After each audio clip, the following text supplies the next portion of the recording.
One more try. The radical Republicans' attempt at giving social equality to African Americans. Just before Reconstruction formally ended, the radical Republicans made an effort to ensure the social equality of African Americans. The Civil Rights Act of 1875 was the follow-up to the legal equality guaranteed by the 14th Amendment and the political equality guaranteed by the 15th Amendment.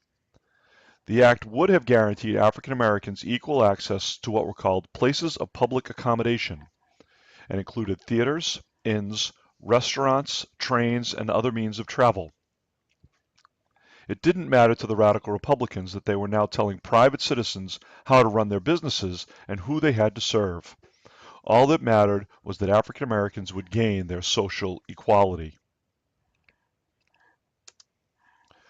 The problem for the radicals was that this law was just one step too far for most Americans, both North and South. The thought was that many Southern businesses would close rather than to have to serve African Americans. The New York Times reported that there were so few African Americans in the North that they would not even try to take advantage of the new law. When African Americans in both the North and the South tried to take advantage of the new law, they were universally refused service. When they protested against this refusal, they were arrested and essentially charged with disturbing the peace.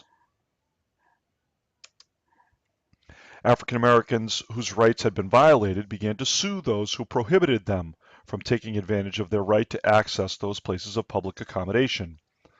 The cases worked their way through the system, finally reaching the Supreme Court in 1883.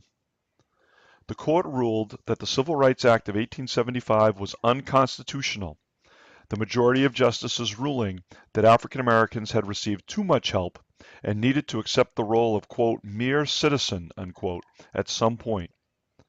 This ruling allowed for businesses to segregate their establishments or modes of transportation into white and African American sections, or completely discriminate and refuse service to African Americans altogether. These actions would gain stronger legal access 13 years later in the case of Plessy v. Ferguson.